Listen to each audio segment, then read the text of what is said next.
Hello everyone. Today we'll be starting our next chapter, that is types of companies.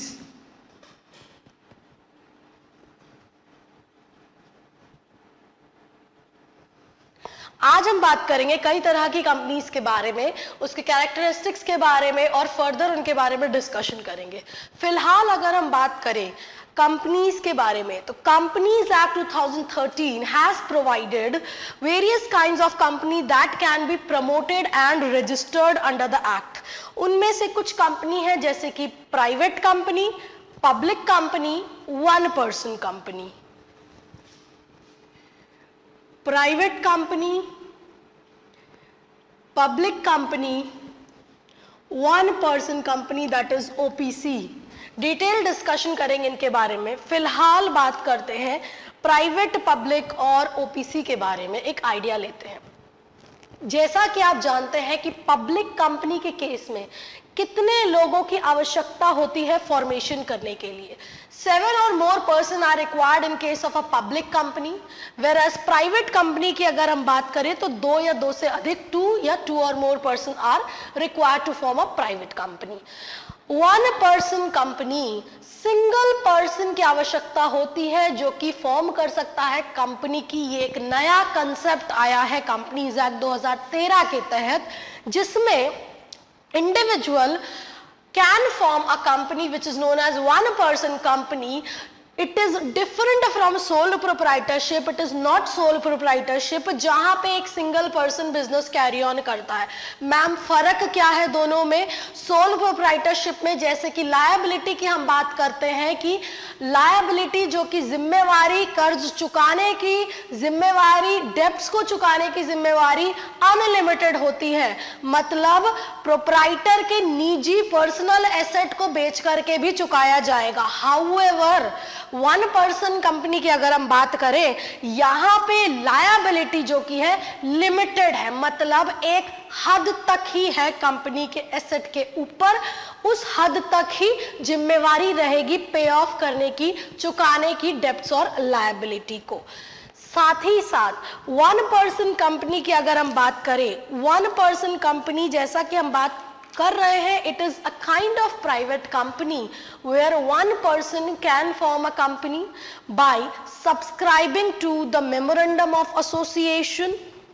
साथ ही साथ one person company के case में एक ऐसे इंसान का नाम लिखा होगा which shall indicate the name of the person, लिखित रूप में उससे कंसेंट या सहमति मिली है, जो कल को अगर वो वन पर्सन कंपनी का जो मेंबर है ना, जिसने वो कंपनी फॉर्म की है, अगर उसकी डेथ हो जाती है, अगर वो इनकेपेबल हो जाता है काम करने के लिए, कॉन्ट्रैक्ट में एंटर करने के लिए, तो उसकी जगह उस वन पर्सन जो मेंबर है उसकी जगह कौन एक्ट करेगा। तो जिससे भी आपको या जिसको आपने ये ऑथराइजेशन दिया है, उससे लिखित रूप से आप लिख करके लोगे कि उसने अपनी सहमति दी है कि ठीक है, कल को वन पर्सन कंपनी के केस में मेंबर की डेथ या इनकैपेसिटी हो जाती है तो हम एक्ट करेंगे उसकी जगह। तो क्या अगर उसने अपना कंसेंट या सहमति दे दिया है तो वो क्या लाइफ टाइम रहेगा? नहीं। अगर मेंबर को ऐसा लगता है कि उस इंसान को जिसको नॉमिनेट किया गया है, जो कि एक्ट करेगा on behalf of that person, तो उसमें अगर चेंजेस या बदलाव करने हो तो किया जा सकता है। साथ ही साथ सामने वाले को इसकी नोटिस या जानकारी देनी पड़ेगी। और अगर ये भी तो हो सकता है जिससे कंसेंट या सहमति ली है वो भी तो अपने कंसेंट या सहमति को विड्रॉ कर सकता है। बिल्कुल कर सकता है, पर कोई भी चेंज, कोई भी बदलाव नाम में उस पर्सन के जिसको आप ये ऑथराइजेशन दे रहे हो ओपीसी के केस में, it shall not be deemed to be as alteration in memorandum of association. कहने का ये तात्पर्य है, private company 2 or more person, public company 7 or more person, OPC 1 person, authorizing another person to act, however written consent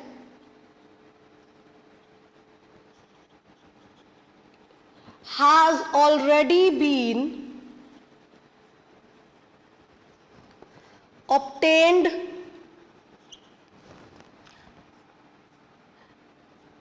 in case of death or incapacity of the member, name can be withdrawn, या consent कह सकते हैं जो उसने दिया है, can be withdrawn,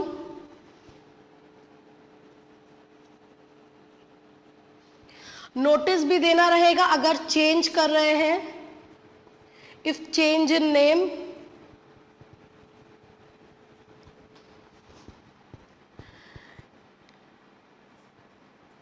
change would not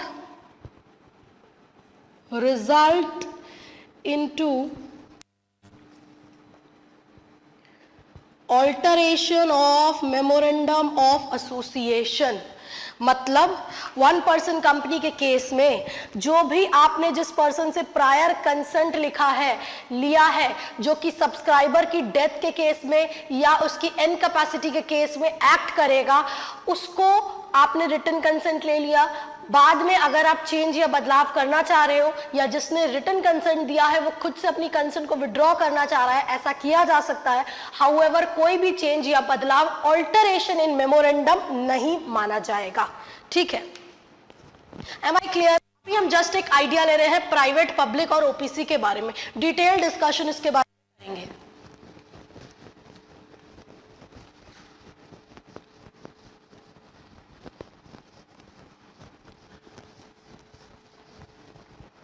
further अगर हम क्लासिफिकेशन कंपनी का करें on the basis of incorporation,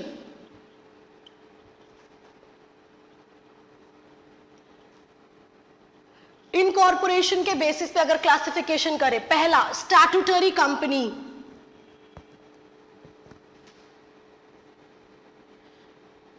statutory companies कौन सी होती है? वो कंपनी जो कि एग्जिस्टेंस में आती है पार्लियामेंट्री एक्ट के तहत या स्पेशल एक्ट के तहत। एग्जिस्टेंस में कैसे आई? पार्लियामेंट में किसी एक्ट के तहत या स्पेशल उसके बारे में डिस्कशन किया गया है, बताया गया है कि इस कंपनी को एग्जिस्टेंस में लानी चाहिए लेजिस्लेटिव स्टेट लेजिस्लेचर के तहत, तो वो कंपनी एग्जिस्टेंस में आ रही है। ध्यान दीजिएगा, कंपनीज एक्ट 2013 के प्रोविजंस उन कंपनी को एप्लीकेबल नहीं रहेंगे। कुछ एग्जांपल इस तरह की कंपनी का, reserve bank of India, life insurance corporation of India, ये कुछ एक एग्जांपल है। ऑन द अदर हैंड अगर हम बात करें registered company,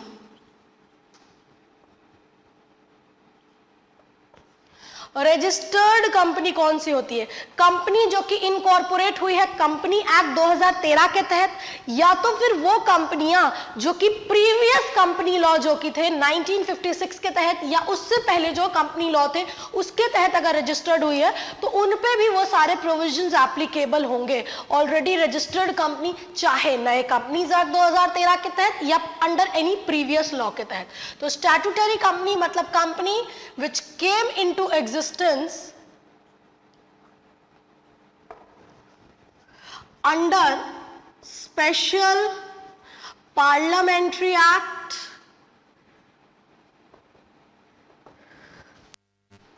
companies act provisions क्या होंगे? Not applicable. इसके बारे में भी हम लोगों ने डिस्कशन किया हुआ है, लाइफ इंश्योरेंस कंपनी और reserve bank of India. Registered company जो कि कंपनीज रजिस्टर्ड अंडर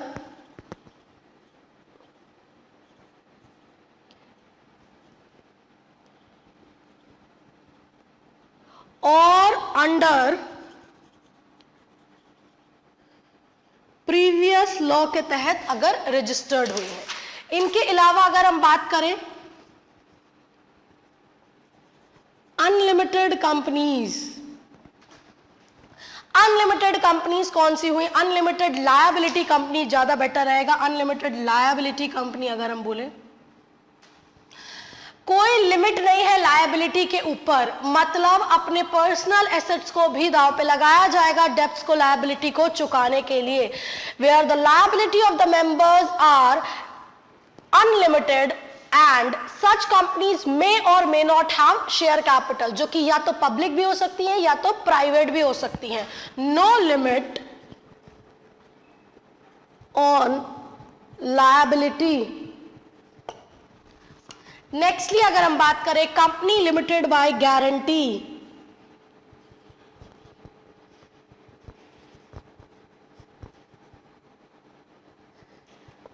यहां पे क्या होता है पता है, लिमिट है मेंबर्स के ऊपर। कितनी लिमिट है? उस हद तक लिमिट है जितने अमाउंट मेंबर्स ने गारंटी दी है, कंपनी के मेमोरेंडम में स्टेट किया है कि भाई इतने ही अमाउंट तक हम जिम्मेवार या लायबल रहेंगे कंट्रीब्यूट करने के लिए, कल को वाइंडिंग अप अगर हो रहा है तो। फॉर एग्जाम्पल अगर मेंबर्स ने गारंटी दी है मेमोरेंडम ऑफ एसोसिएशन में कि member would be liable for the amount of 1 lakh rupees, तो वाइंडिंग अप के दौरान उस मेंबर से किस हद तक की लायबिलिटी को चुकाने के लिए बोला जा सकता है, जितने अमाउंट दैट इज 1 लाख की उसने अगर गारंटी ली है तो उतना ही वो लायबल रहेगा पे ऑफ करने के लिए, not in excess of that any other amount. ठीक है। Nextly companies limited by share. अब कंपनी लिमिटेड बाय शेयर, वहां पे मेंबर की लायबिलिटी कितनी रहेगी? वहां पे मेंबर की लायबिलिटी रहेगी जितना भी अनपेड पोर्शन है on the shares respectively held by him, तो जितना शेयर का अमाउंट उसका अनपेड अमाउंट है उस हद तक के लिए जिम्मेवार रहेगा। फॉर एग्जाम्पल अगर शेयर का फेस वैल्यू 100 रुपया है, मेंबर ने, शेयर होल्डर ने कितना पे किया है? शेयर होल्डर ने पे किया है 75 रुपया। अब जो 25 रुपया अनपेड पोर्शन है, तो जो कि कंपनी लिमिटेड बाय शेयर है, उस केस में किस हद तक जिम्मेवार या लायबल ठहराया जाएगा उसे पे करने के लिए? जो बैलेंस 25 रुपया रह गया है जो अनपेड रहा है, into the number of shares जितना वो होल्ड कर रहा है, उतने के लिए उसे लायबल ठहराया जाएगा पे करने के लिए, because it is company limited by share. तो यहाँ पे हमने क्लासिफिकेशन देखा कंपनी का on the basis of incorporation. Statutory company जो कि एग्जिस्टेंस में आती है स्पेशल पार्लियामेंट्री एक्ट के तहत, रजिस्टर्ड कंपनी जो कि कंपनीज एक्ट 2013 के तहत या अंडर एनी प्रीवियस लॉ में रजिस्टर्ड हुई हैं, उनको एक्ट एप्लीकेबल होगा, प्रोविजन एज सच एप्लीकेबल होगा। अनलिमिटेड लायबिलिटी वाली, जहां पे कोई लिमिट नहीं है मेंबर्स की लायबिलिटी के ऊपर। Company limited by guarantee, members liable रहेंगे अप टू द एक्सटेंट जो कि गारंटी उन्होंने ली है मेमोरेंडम में जो कि स्टेट की गई है, उस हद तक वो जिम्मेवार रहेंगे।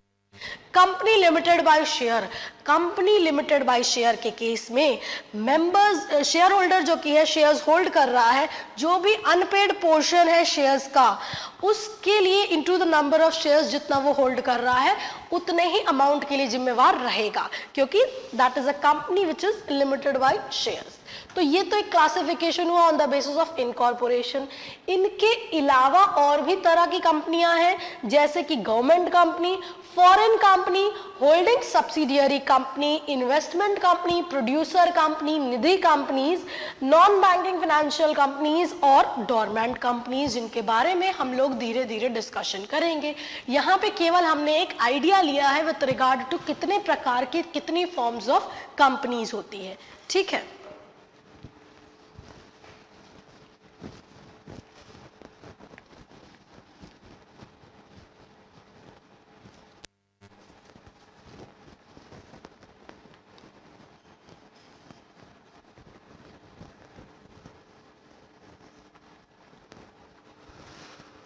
Nextly will be discussing with regard to detailed way में प्राइवेट कंपनी के बारे में।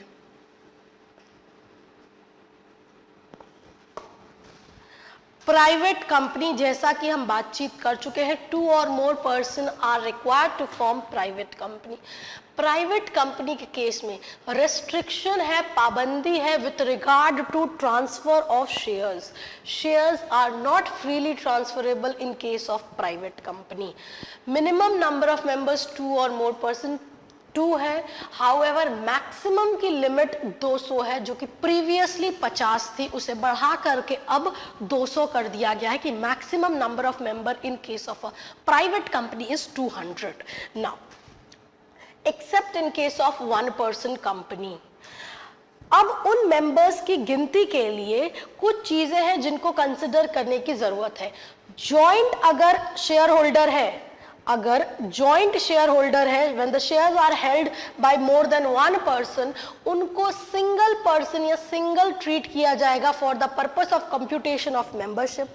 साथ ही साथ कुछ लोगों की गिनती है जो कि इंक्लूड नहीं की जाएगी मेंबर्स की गिनती के लिए।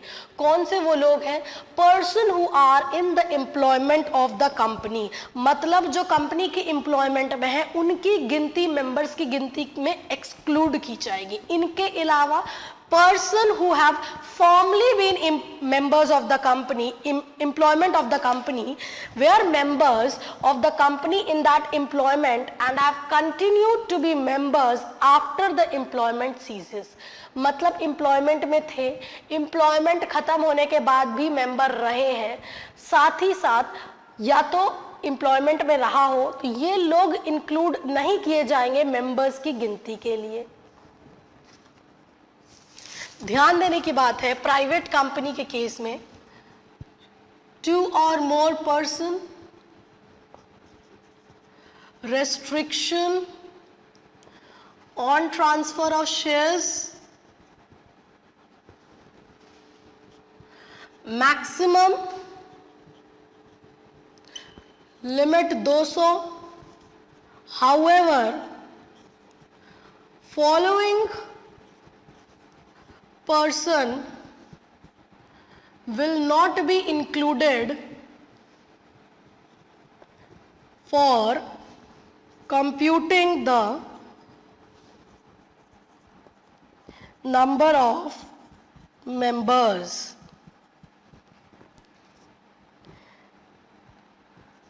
Person in employment of company,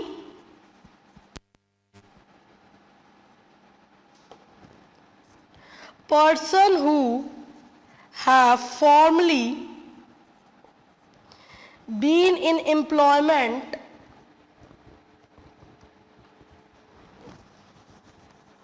were members of company and continued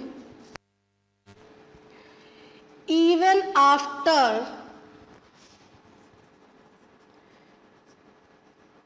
employment ceases.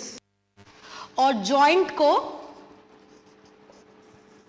Single consider किया जाएगा अगर शेयर होल्डर जो कि है एक से अधिक होल्ड कर रहे हैं, 1 or more person are holding the shares joint name में, तो उन्हें सिंगल कंसिडर किया जाएगा for the purpose of computation of membership.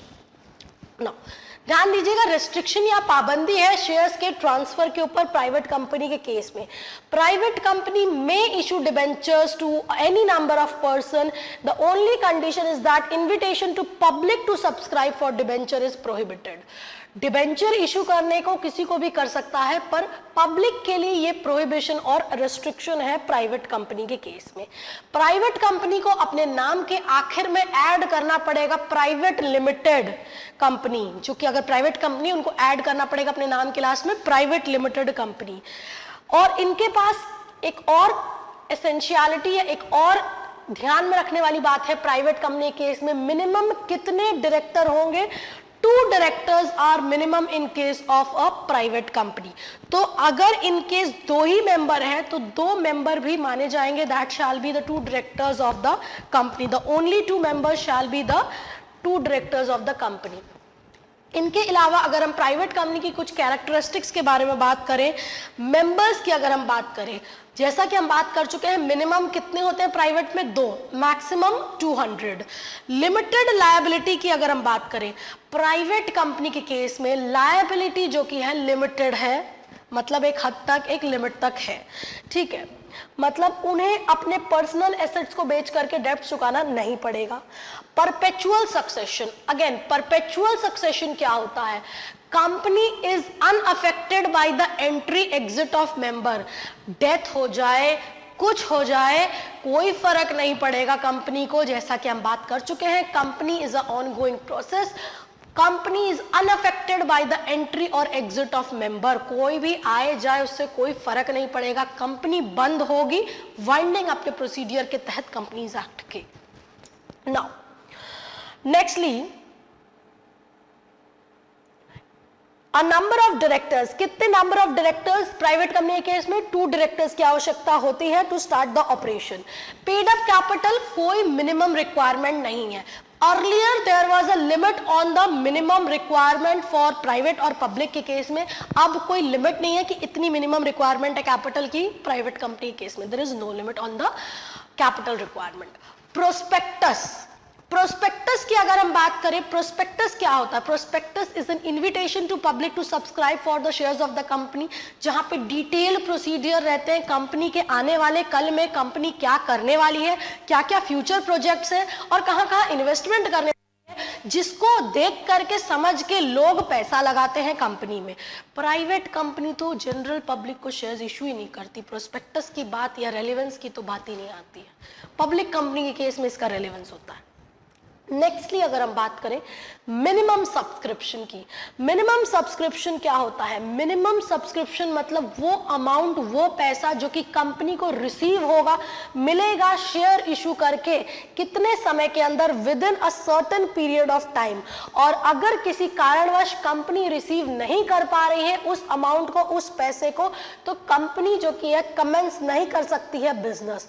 However private company के केस में shares can be allotted without receiving the amount of minimum subscription, since the amount is required to be stated in prospectus, जो कि private company को applicable नहीं है। ठीक है, तो यहां हमने कुछ कैरेक्टरिस्टिक्स की भी बात की प्राइवेट कंपनी के।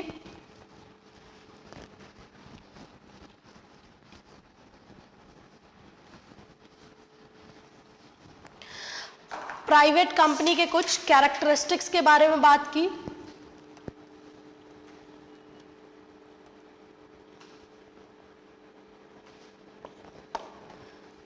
Members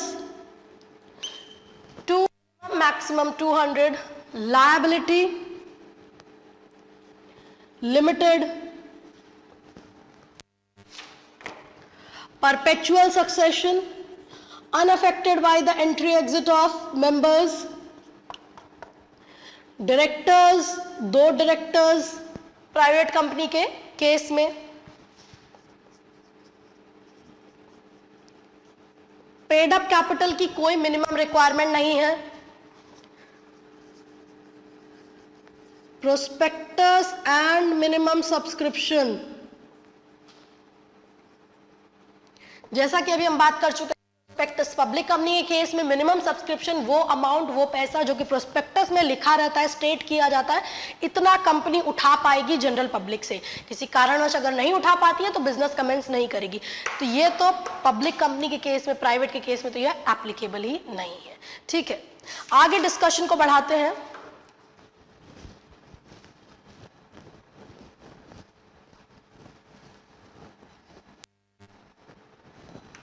incorporation of private company,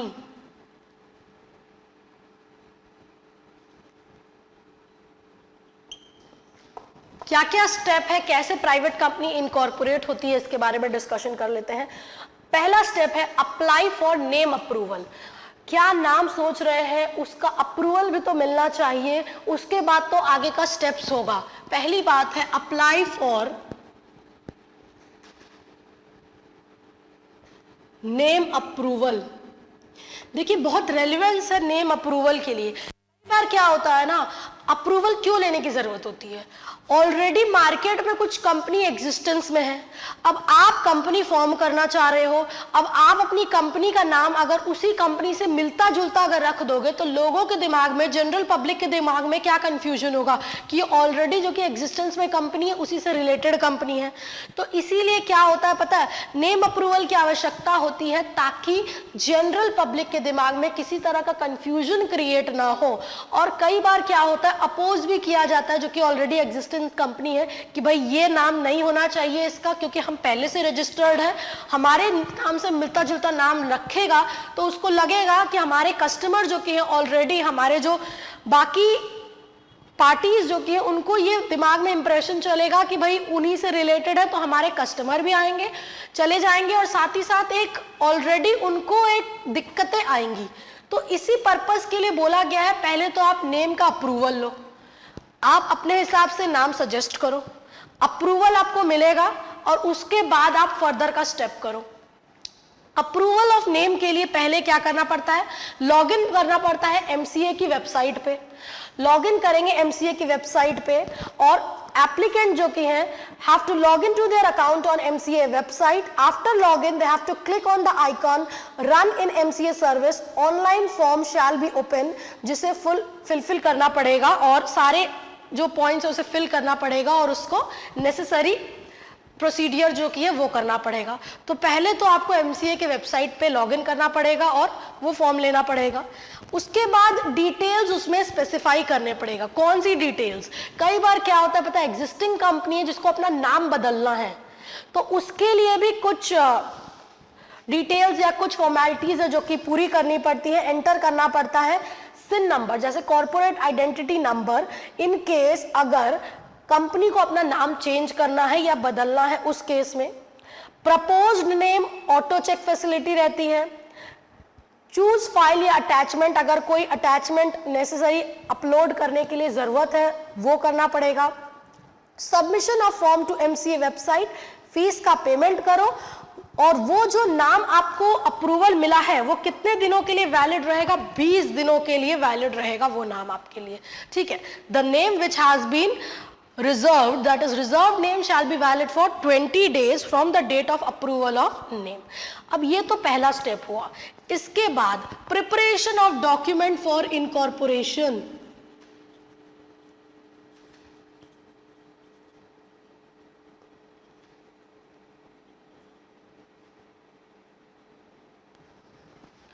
कई सारे कागज पत्तर जमा करने पड़ेंगे, मेंटेन करने पड़ेंगे इनकॉर्पोरेशन के लिए। कौन से कागज पत्तर? आफ्टर अप्रूवल, जब नाम का अप्रूवल हो गया है इनकॉर्पोरेशन के लिए, ये सारे डॉक्यूमेंट की जरूरत होती है। एफिडेविट या डिक्लेरेशन बाय फर्स्ट सब्सक्राइबर या director on duly authorised stamp paper.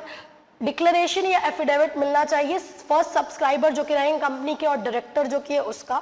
Declaration from first director along with the copy of identity proof, residential address, NOC from the owner of the property, copy of the utility bills, 2 साल से ज्यादा पुराना नहीं होना चाहिए। और अगर in case subscriber या director do not have a DIN, it is mandatory to attach identity proof and residential address of the subscriber. तो ये सारे कागज पत्तर को अरेंज करने की जरूरत है इनकॉर्पोरेशन के लिए। Nextly step 3, fill in the information in the form.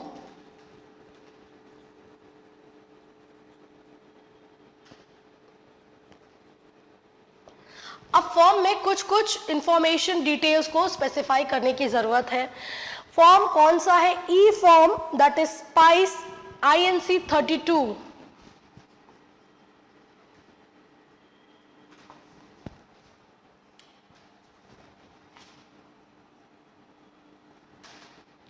ये नंबर, ये फॉर्म आपको याद रखने की जरूरत है एग्जाम पॉइंट ऑफ व्यू से। इसे सिंगल विंडो फॉर्म भी कहा गया है। क्यों कहा गया है इसके बारे में बात करेंगे। फिलहाल क्या क्या नेसेसरी इंफॉर्मेशन जरूरत है जिसे फॉर्म में फिल करने की आवश्यकता है। Maximum details of subscriber 7, private company के केस में 7 और मोर है। मैक्सिमम डिटेल्स ऑफ डायरेक्टर्स, कितने मैक्सिमम डायरेक्टर्स होंगे? 20। Maximum apart from this, apply for PAN will be compulsory for all fresh incorporation in the new version of SPICE form। साथ ही साथ person can apply the name in this form और by affixation of DSC of the subscriber। इसे single window form क्यों कहा गया है? Earlier क्या होता था पता है, किसी पर्सन को अगर इनकॉर्पोरेट करना रहता था कंपनी को, तो उसे अप्लाई करना रहता था फॉर डिन, अप्रूवल फॉर नेम, और अलग अलग फॉर्म की जरूरत होती थी फर्स्ट डायरेक्टर के लिए और एड्रेस के लिए, पैन और टैन के लिए। इस फॉर्म के तहत सारे ही काम, सारे ही जो चीजें हैं वो अंडर वन रूफ एक ही फॉर्म में उसको आप कर सकते हो। इसका इस्तेमाल कर सकते हैं एप्लीकेशन ऑफ डिन के लिए, application for availability of name के लिए। कोई भी आवश्यकता नहीं है separate form for first director या separate form for address of registered office या पैन और टैन के लिए कोई सेपरेट फॉर्म की जरूरत नहीं है। तो ये फॉर्म याद रखना होगा आपको, जिसे सिंगल विंडो फॉर्म भी कहा गया, याद रखिएगा।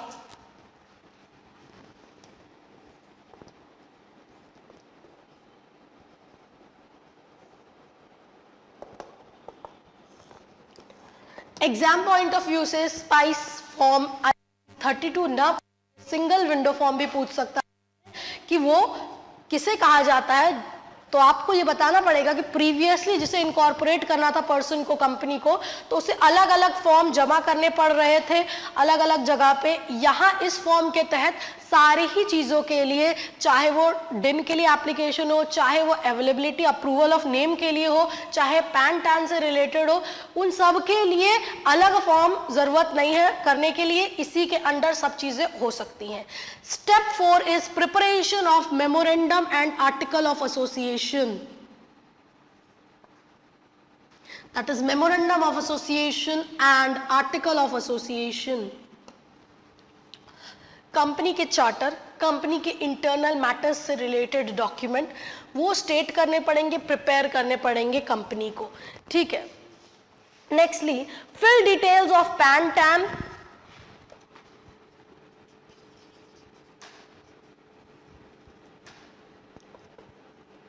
Submission of form,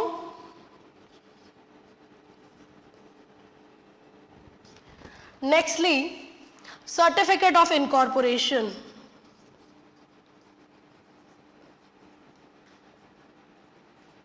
ma'am exam point of view से डिटेल्ड वे में इसको याद करना है, आपको इन सब की हेडिंग्स को याद रखना है, साथ ही साथ इसके अंदर क्या बताया गया है उसको रफली एक आइडिया लेना है कि कैसे कैसे क्या प्रोसीडियर को इनकॉर्पोरेट करने के लिए चाहिए।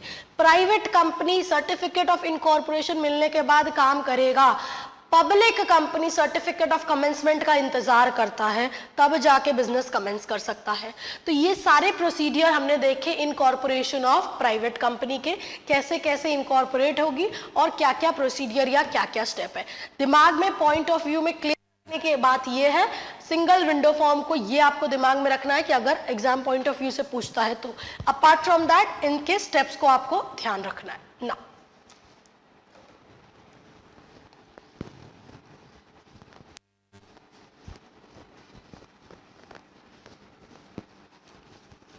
जैसा कि हम प्राइवेट कंपनी के बारे में डिस्कशन कर रहे हैं, कई सारे प्रिविलेजेस, कई सारे एग्जेम्पशंस, कई सारे बेनिफिट्स प्राइवेट कंपनी को अवेलेबल हैं। वो कौन से हैं और किस तरीके से हैं, इनके बारे में भी डिस्कशन कर लेते हैं। Private company has various privileges and exemptions which can be discussed as below. पहला, ये प्रोविजन प्राइवेट कंपनी को एप्लीकेबल नहीं है। कौन से प्रोविजन है? सेक्शन 188 के तहत related party transaction. Related party transaction मतलब holding company, associate company, subsidiary company अगर है प्राइवेट कंपनी की, या तो फिर subsidiary company of a holding company of a private limited company है, will not be considered as related party. Holding subsidiary discussion किया हुआ है। होल्डिंग सब्सिडियरी में मेजॉरिटी ऑफ वोटिंग राइट्स का अधिकार रखता है, majority of board of directors को करने का अधिकार रखता है, मोर देन 50% ऑफ द उसके पास कंट्रोल रहता है, ठीक है। तो वो होल्डिंग कहलाएगा, जिसको होल्ड कर रहा है वो सब्सिडियरी कहलाएगा। जो भी ट्रांजैक्शन उनके बीच में होगा माना जाता है कि वो रिलेटेड पार्टी ट्रांजैक्शन है। पर प्राइवेट कंपनी को ये एग्जेम्पशन है सेक्शन 188 के तहत, जो रिलेटेड पार्टी ट्रांजैक्शन है, कि ये सारे ट्रांजैक्शन जो भी होंगे प्राइवेट कंपनी के केस में होल्डिंग सब्सिडियरी और एसोसिएट के बीच में, इससे रिलेटेड पार्टी नहीं माना जाएगा। It shall not be considered as related party, पहला एग्जाम्पशन। इसके अलावा दूसरा एग्जाम्पशन, शेयर कैपिटल और डिबेंचर के तहत shall not apply where memorandum और article of the private company so provide, मतलब मेमोरेंडम और आर्टिकल प्राइवेट कंपनी के can provide a clause for making section 43 and section 47 not applicable to that company। 43 और 47 क्या बोलता है? सेक्शन 43 बोलता है काइंड ऑफ कैपिटल, जैसे बाइफर्केशन और डिवीजन कैपिटल का करते हैं। सेक्शन 47 डील करता है वोटिंग राइट से। तो ये प्रोविजंस भी जो है ये अप्लाई नहीं करेंगे प्राइवेट कंपनी को। इनके अलावा सेक्शन 62 सबसेक्शन 1 के क्लॉज बी में एक बात बोली गई है, क्या? उसके तहत स्पेशल रेजोल्यूशन पास करना पड़ेगा जब भी कंपनी ऑफर करती है further shares to employ subject to passing of special resolution and other condition prescribe the rule. मतलब सेक्शन 62 सबसेक्शन 1 के क्लॉज बी में बोला गया है कंपनी जब भी एडिशनल फर्दर शेयर अगर इशू कर रही है, किसको? एम्प्लॉय को, कर सकती है। कब? स्पेशल रेजोल्यूशन पहले पास करेगी और बाकी के कंडीशन सेटिस्फाई होने चाहिए। स्पेशल रेजोल्यूशन क्या हुआ? Vote casted in favour are 3 times the vote casted against. Ordinary resolution क्या हुआ? Simple majority more than 50%। तो प्राइवेट कंपनी में ये छूट है। क्या छूट है? कि अगर कंपनी फर्दर शेयर दे रही है एम्प्लॉय को, तो वहां पे अगर company private company special resolution pass ना करके ऑर्डिनरी रेजोल्यूशन भी पास करेगी, चलेगा, सफिशिएंट है। ये एक्सेप्शन दिया गया है। इसके अलावा सेक्शन 67 के तहत भी एक एक्सेप्शन है। ये सेक्शन अप्लाई नहीं करेगा प्राइवेट कंपनी को।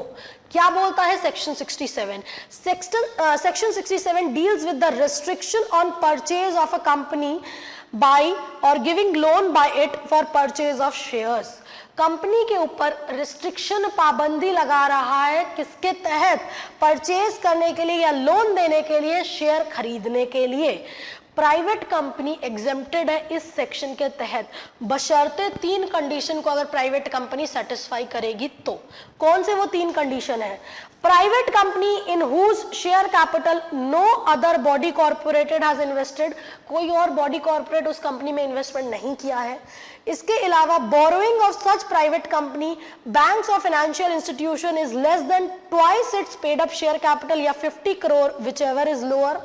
प्राइवेट कंपनी की बोरोइंग जो की है बैंक से या फाइनेंशियल इंस्टीट्यूशन से कम है, कितना?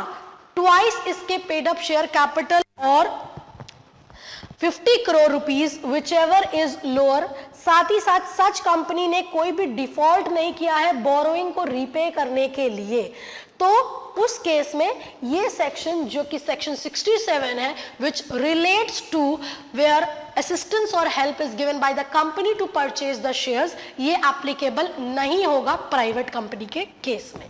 ठीक है। इसके अलावा सेक्शन 73 सबसेक्शन 2 के क्लॉज ए में भी बोला गया है condition for acceptance of deposit from member, ये सेक्शन भी एप्लीकेबल नहीं है प्राइवेट कंपनी को। इसके अलावा कई फर्दर सेक्शंस हैं जहां पे रेजोल्यूशन पास करने की जरूरत होती है बोर्ड मीटिंग में, जो भी रेजोल्यूशन पास्ड हुए हैं only at a board meeting, और उसको फाइल करना पड़ेगा रजिस्ट्रार के पास। ये प्रोविजन भी एप्लीकेबल नहीं है प्राइवेट कंपनी को। और भी कई एक प्रोविजन है ऑडिट और ऑडिटर से रिलेटेड, वो प्रोविजन भी एप्लीकेबल नहीं है।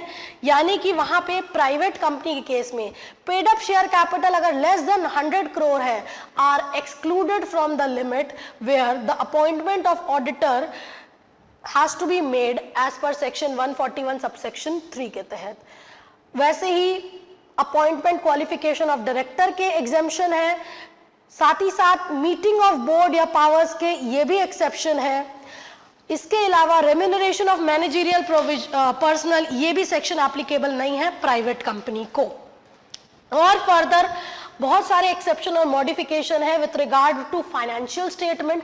प्राइवेट कंपनी के फाइनेंशियल स्टेटमेंट या small company, one person company या स्टार्टअप कंपनी जो कि अभी शुरू हो रही है, वहां पे फाइनेंशियल स्टेटमेंट उसके कैश फ्लो को इंक्लूड नहीं करेंगे, may not include cash flow statement. ये छूट, ये राहत, ये बेनिफिट दिया गया है प्राइवेट कंपनी को, ठीक है। साथ ही साथ डिपॉजिट एक्सेप्टेंस फ्रॉम पब्लिक की भी लिमिट, जैसा कि हम बात कर चुके हैं, वहां पे भी लिमिट और बेनिफिट और एग्जेम्पशन दिया गया है। रिपोर्टिंग वगैरह में ये बेनिफिट दिया गया है। साथ ही साथ मीटिंग ऑफ बोर्ड को ये लिमिट, ये बेनिफिट दिया गया है। अगर हम बात करें ना पब्लिक और प्राइवेट कंपनी की, तो प्राइवेट कंपनी को कई सारे बेनिफिट, कई सारे एग्जेम्पशन और प्रिविलेजेस मिले गए हैं। अगर हम उसे कंपेयर करें with regard to public company, जहां पे डिटेल्ड प्रोसीडियर है, बहुत कॉम्प्लिकेटेड, बहुत लेंदी प्रोसीडियर है, बहुत सारी चीजों को अबाइड करना पड़ेगा, पूरा करना पड़ेगा और उसके फुलफिलमेंट करना पड़ेगा। इन केस किसी कारणवश अगर उन प्रोविजंस को, उन टर्म्स को, उन रेगुलेशंस को नहीं पूरा किया जाता है, हैवी पेनल्टी लगाई जाती है। पर प्राइवेट कंपनी के केस में थोड़ी सी राहत, थोड़ी सी रिलीफ है with regard to the various privileges and exemption जो कि इसे ग्रांट किए गए हैं, ठीक है। Now coming to public company,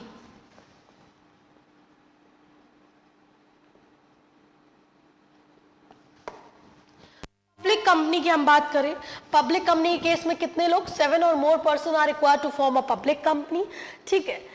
public company मतलब वो जिसको प्राइवेट कंपनी नहीं कहा गया है। साथ ही साथ इसमें कोई मिनिमम रिक्वायरमेंट नहीं है पेड अप कैपिटल का।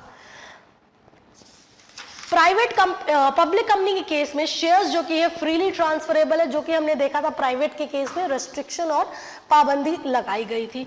कुछ कैरेक्टरिस्टिक्स की अगर हम बात करें पब्लिक कंपनी के केस में, बोर्ड ऑफ डायरेक्टर्स की अगर हम बात करें,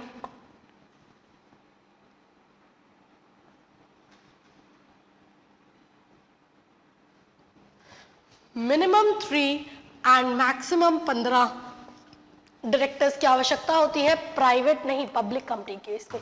प्राइवेट के केस में याद आ रहा है कितनी बात की थी हम लोगों ने, प्राइवेट के केस में हम लोगों ने बात की थी 2, minimum is 2 number of directors. However public के केस में मिनिमम नंबर ऑफ डायरेक्टर्स कितने हैं, 3।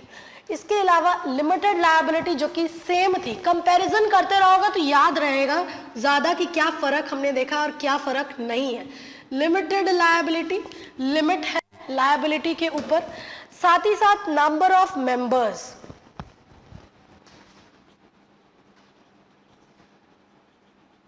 पब्लिक के केस में कितने हैं, 7 मिनिमम,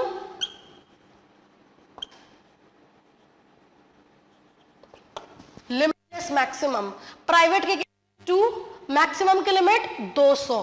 पब्लिक के केस में 7, maximum is limitless. Transferability of shares की अगर हम बात करें,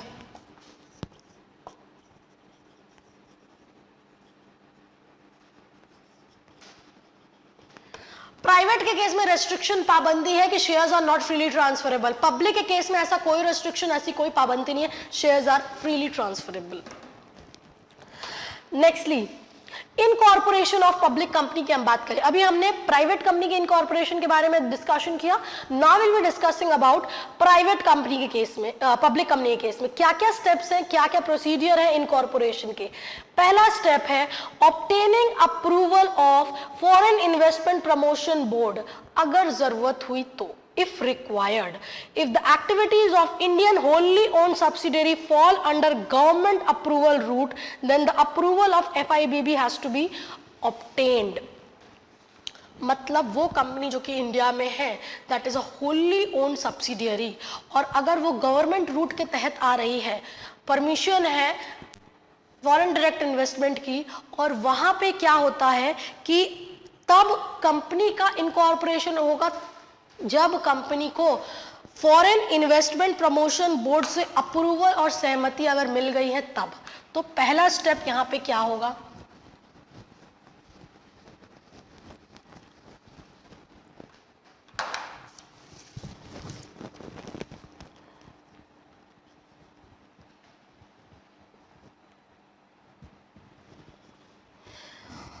obtaining approval from FIPB Foreign Investment Promotion Board, अगर जरूरत हुई तो obtaining DSC, what is DSC? Digital Signature Certificate of Proposed Director, DIN number, DIN क्या होता है? Director Identification Number of Proposed Director.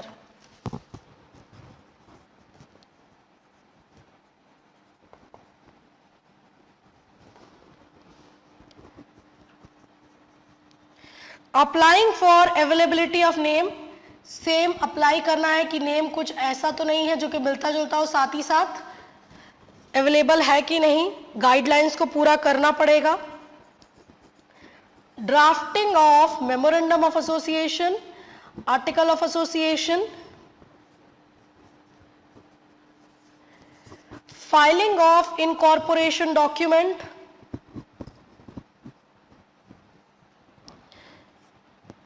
filing of documents for registered office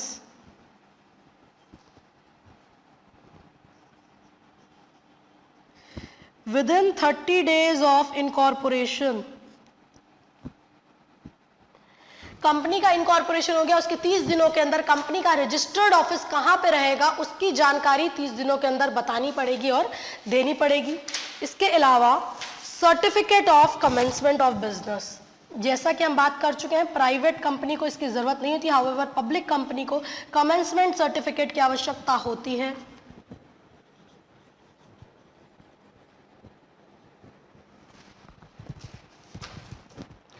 ये कुछ एक फर्क है पब्लिक में और प्राइवेट में.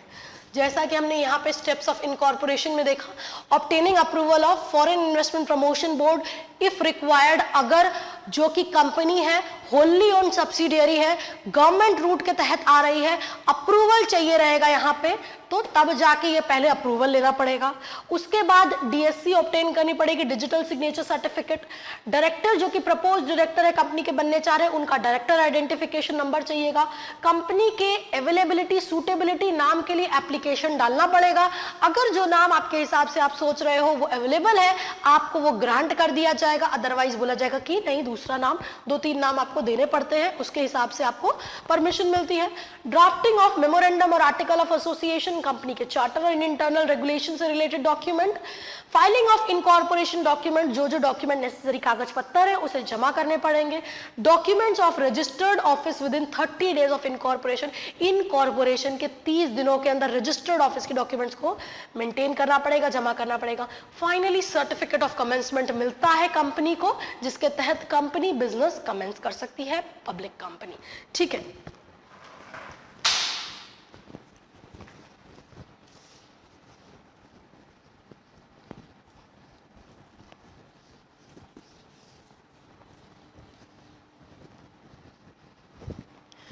डिस्कशन को आगे बढ़ाते हैं 1 पर्सन कंपनी की ओर. ठीक है.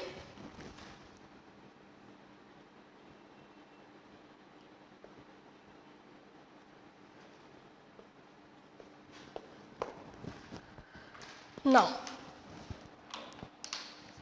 1 पर्सन कंपनी, जैसा कि हम बात कर चुके हैं, single person as the member, जहां पे it is a kind of private company where the benefit of a single person with the benefit or privileges of a company can be obtained or available. Company act 2013 के तहत ये नया concept 1 person company का आया है.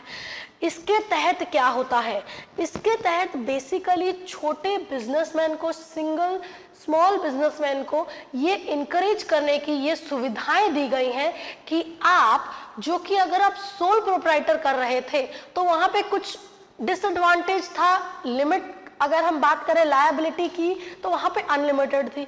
यहाँ पे आप इंडिविजुअली काम करो, बेनिफिट और फायदा लो कंपनी का. लिमिट जो कि है लायबिलिटी की, उसके ऊपर एक लिमिट लगाई गई है, अनलिमिटेड नहीं है. साथ ही साथ OPC is a 1 share holder corporate entity where legal and financial liability is limited to the company only. Status OPC का कई कंट्री में अलग अलग है, जिसके जैसे कि अगर हम यूके की बात करें, if you talk about Pakistan, Australia या बाकी जगहों पे, वहां पे भी single person can form a company, उसके अलग अलग प्रोविजंस एप्लीकेबल है। फिलहाल हम अगर बात करें वन पर्सन कंपनी की, कंपनी एक्ट 2013 के तहत क्या बताया गया है, कौन फॉर्म कर सकता है? Single person can be a member and can form a one person which is a kind of private company या टाइप ऑफ प्राइवेट कंपनी बोल सकते हो, पर वो इंसान कौन होना चाहिए जो कि वन पर्सन कंपनी को फॉर्म कर रहा है? फॉर्म जो कर रहा है, that person is a natural person, a person who has been eligible to be a person to form one person company, साथ ही साथ he has been a resident in India, मतलब जो इंडिया में कम से कम रहा हो कितने दिनों के अंदर, for not less than 182 days during the immediately preceding one calendar year. Single person can form, eligible to form, person resident in India for not less than 182 days in the preceding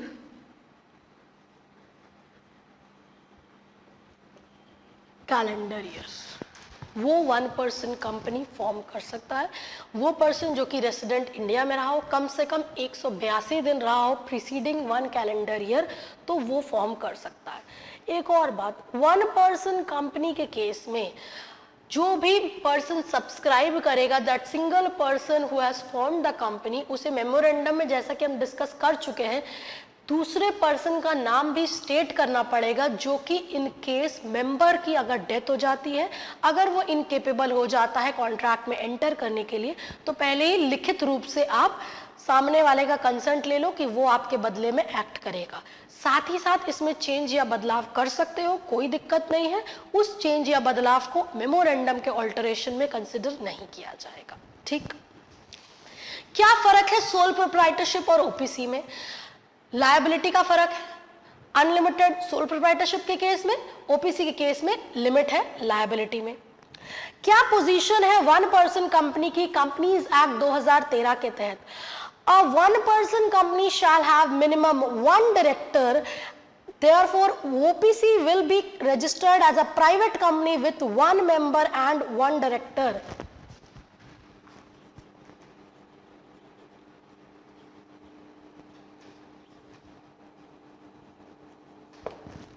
minimum एक director की आवश्यकता है।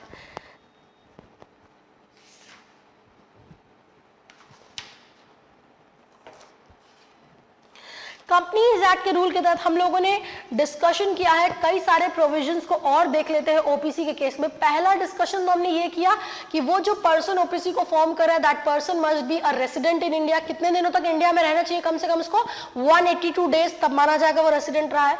अ natural person shall not be a member of more than one OPC at any point of time and the said person shall not B nominee of more than one OPC. वो जो person OPC form कर रहा है वो किसी भी समय पे एक ही ओपीसी का मेंबर रहेगा, नॉमिनी भी एक से अधिक का नहीं रह सकता है। वो मतलब जिसका नाम लिखा गया है ना कि कल को अगर मेंबर नहीं रहा उस ओपीसी को जिसने फॉर्म किया, उसकी जगह जो एक्ट करेगा, तो वो नॉमिनी भी मोर देन वन ओपीसी का नहीं रह सकता है। No minor shall become a member of or nominee of OPC or hold share with such beneficial interest. OPC के केस में कोई भी माइनर जो कि इनकेपेबल है, असमर्थ है कॉन्ट्रैक्ट में एंटर करने के लिए, वो ना ही मेंबर बन सकता है ओपीसी का, ना ही नॉमिनी हो सकता है ओपीसी का। Such company cannot carry out NBFI, non banking financial investment activity, ये ओपीसी कैरी ऑन नहीं कर सकता है। Such company cannot convert voluntarily into any kind of company unless 2 years have expired from the date of incorporation, unless the threshold limit is increased. Simple सी बात है, 2 साल incorporation को हुआ नहीं है, आप कन्वर्ट नहीं कर सकते ओपीसी को किसी और तरह की कंपनी में, बशर्ते जो लिमिट है आपकी अगर वो इंक्रीज हो गई है तो आपको तो कन्वर्ट करना पड़ेगा। क्या लिमिट है, क्या थ्रेशोल्ड लिमिट है? Paid up share capital is increased beyond 50 lakh rupees. जो पेड अप शेयर कैपिटल है 1% कंपनी का, वो अगर 50 लाख से लिमिट से एक्सीड कर जा रहा है, या average annual turnover during the relevant period exceed 2 crore, जो एवरेज एनुअल टर्नओवर है वो 2 करोड़ से अधिक का अगर हो जा रहा है, तब अगर लिमिट एक्सीड हो जा रही है तो ऑटोमेटिकली कन्वर्ट तो करना पड़ेगा। अगर लिमिट एक्सीड नहीं कर रही है, 2 साल नहीं हुआ है इनकॉर्पोरेशन के, आप कन्वर्जन नहीं कर सकते हो। Nextly, contract by 1% company, OPC के केस में कॉन्ट्रैक्ट जो की है वो एंटर करेगी 1% कंपनी। ऑर्डिनरी बिजनेस में जैसे कॉन्ट्रैक्ट हो रहे हैं नॉर्मल कोर्स में, उसके तहत कॉन्ट्रैक्चुअल ऑब्लिगेशंस उस पे फॉल करेगा और वो कर सकता है। साथ ही साथ company shall inform the registrar about every contract entered and recorded in the minutes of the board of director within a period of 15 days from the date of approval of board of director. In case of OPC, individual being its member shall be deemed to be the first director until a director has been duly appointed by the member in accordance with the provisions of the section. OPC के case में 1%, वही 1% को पहला director माना जाएगा जब तक उसके जगह किसी और को डायरेक्टर के रूप में अपॉइंट नहीं किया गया हो। ओपीसी जो भी कॉन्ट्रैक्चुअल लायबिलिटी ऑब्लिगेशंस एंटर करेगी, वो सारी चीजें, वो सारी बात रजिस्ट्रार को जानकारी देनी पड़ेगी उसको। साथ ही साथ जो भी डिस्कशन हुआ है उसको मिनट्स में, minutes is the summarised version of the records of the meeting, वो सब में रिकॉर्ड करना पड़ेगा और मेंटेन करना पड़ेगा ओपीसी को। ठीक, ओपीसी को भी कई प्रिविलेजेस, कई बेनिफिट हैं। अभी प्राइवेट कंपनी का हमने प्रिविलेजेस और बेनिफिट देखा था, ओपीसी का अब हम देखते हैं क्या प्रिविलेजेस और क्या बेनिफिट है। फाइनेंशियल स्टेटमेंट ओपीसी का इंक्लूड नहीं करेगा कैश फ्लो स्टेटमेंट। साथ ही साथ ओपीसी को एजीएम होल्ड करने की जरूरत नहीं है। एजीएम की रिपोर्ट को भी, एनुअल जनरल मीटिंग को रिपोर्ट को भी need not required to be prepared by OPC. Financial statement और बोर्ड रिपोर्ट जो की है केवल एक डायरेक्टर द्वारा साइन किए जा सकते हैं, क्योंकि 1 डायरेक्टर है ओपीसी के केस में। OPC need not appoint independent director on its board. 1% company need not to have more than 1 director on its board. साथ ही साथ बाकी के प्रोविजंस और बाकी के matters with regard to retirement by rotation, additional ground for disqualification of appointment of director, ये सारे बेनिफिट्स, ये सारे प्रिविलेजेस और एग्जेम्पशन इसको मिले हुए हैं। इनके अलावा प्रोविजंस रिलेटिंग टू कॉन्ट्रैक्ट और employment with managing whole time director does not apply to OPC being a private company. तो ये सारे बेनिफिट्स, प्रिविलेजेस हैं जिनकी एक लिस्ट है जो कि 1% कंपनी को एप्लीकेबल नहीं होंगी। Now,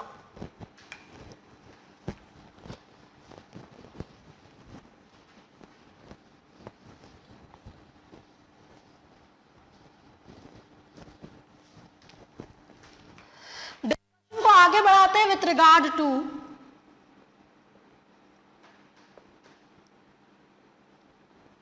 निधि कंपनीज।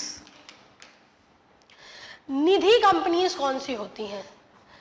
निधि कंपनीज वो कंपनीज होती हैं जिनका बेसिक उद्देश्य क्या रहता है, अपने मेंबर को उनके अंदर ये हैबिट डेवलप करने की, सेविंग की, बचाने की, और अपने ही मेंबर को वो लेंड करती है पैसा लोन के रूप में या असिस्टेंस देती है लोन के रूप में।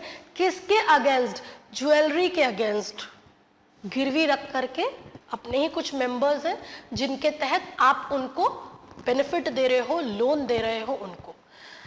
मेंबर्स जो कि हैं इनके अलावा वो ये काम नहीं कर सकती है कि सबको, कोई भी बाहर वाले को गहना दो और फंड दे दो। निधि companies to carry on business of accepting deposits and lending money to members against jewels। ठीक है, डिटेल डिस्कशन करेंगे इसके बारे में। It has the objective of cultivating the habit of thrift, generally promoted by public spirited men drawn from affluent local person, lawyers, professionals like auditors, educationists, including retired person. Main area of operation is municipalities and panchayat। कुछ एक member हैं, मिल करके वो form कर रहे हैं, यहाँ पे उनको मदद, उनको बेनिफिट दी जा रही है, विथ रिगार्ड टू डिपॉजिट भी उनसे लिया जा रहा है और उनको लोन भी दिया जा रहा है, ताकि उनके अंदर ये सेविंग की, बचत की हैबिट भी डेवलप की जाए और उन्हें समय दर समय पे मदद दी जाए। पर निधि कंपनी का कुछ रेस्ट्रिक्शन, कुछ पाबंदियां हैं कि वो ऐसा नहीं कर सकती है। कैसा? Nidhis are not accepted to engage themselves chit fund के बिजनेस में। ये नहीं है कि ये चिट फंड का बिजनेस नहीं है कि आओ तुमको हम पैसा बढ़ा करके दे रहे हैं और ऐसा कर रहे हैं, फंडिंग दे रहे हैं। It is not a chit fund business, neither it is a hire purchase, insurance या other business including investment in shares और debentures. Nidhis do their business only with the members. Such members are only individual. Body corporate or trust are never to be admitted as member in these companies. Individual he member रहेंगे, ना कोई body corporate ना कोई trust इसका member रहेगा. जो भी member है निधि कंपनी के, उन्हीं को ये सुविधाएं, उन्हीं को ये बेनिफिट उपलब्ध कराई गई हैं और साथ ही साथ उनको ये बताया गया है, बोला गया है कि उनकी मदद के लिए, उनकी बेहतरी के लिए बेनिफिट प्रोवाइड की जाए. ना इसका काम चिट फंड का है, ना हायर परचेज का है, ना इंश्योरेंस का है, ना शेयर्स की खरीदा बेची का है. ये काम नहीं है निधि कंपनीज का. नेक्स्टली, अगर हम रेगुलेटरी एस्पेक्ट की बात करें निधि कंपनीज की, तो रेगुलेटरी प्रोविजंस अगर हम बात करें, सेंट्रल गवर्नमेंट ने प्रेस्क्राइब किया है, स्टेट किया है क्लास ऑफ कंपनी जिनको ये प्रोविजंस एप्लीकेबल होंगे. Central government has made the provisions and has stated that Nidhi rules are applicable. ये जो निधि कंपनीज के रूल हैं, ये एप्लीकेबल रहेंगे किसको? हर वो कंपनी जो कि डिक्लेयर्ड हो गई है निधि कंपनी और म्यूचुअल बेनिफिट सोसाइटी, उसको. हर वो कंपनी जो काम पे या जिस लाइन पे चल रही है, निधि कंपनी के नक्शे कदमों पे फंक्शन कर रही है, ऑपरेट कर रही है, अप्लाई की है निधि कंपनी के लिए, अभी तक उसका एप्लीकेशन हुआ नहीं है, it is still in the process and awaiting for the process, उसको भी ये निधि कंपनी के प्रोविजंस एप्लीकेबल होंगे. इसके अलावा हर company incorporated as Nidhi as per the provisions of 406 of the act. 406 of the act मतलब वो कंपनी जो कि इनकॉर्पोरेट हो गई है with the object of cultivating और developing the habit of thrift among the members, जो डिपॉजिट लेती है और उन्हें लोन देती है. इनकॉर्पोरेशन ऑफ निधि की अगर हम बात करें, निधि कंपनी को कैसे इनकॉर्पोरेट किया जाएगा? निधि कंपनी इनकॉर्पोरेट होगी कंपनीज एक्ट 2013 के तहत. ये एक पब्लिक कंपनी है जिसका पेड अप कैपिटल 5 लाख रुपया होना चाहिए. Minimum paid up capital is 5 lakh rupees. Nidhi company preference shares issue नहीं कर सकती है. Nidhi company cannot issue preference shares और अपने नाम के आखिर में निधि लिमिटेड अटैच करना पड़ेगा इसे. ठीक है. इसके अलावा अगर हम कुछ बात करें निधि कंपनी के बारे में, Nidhi company shall within a period of 1 year commencement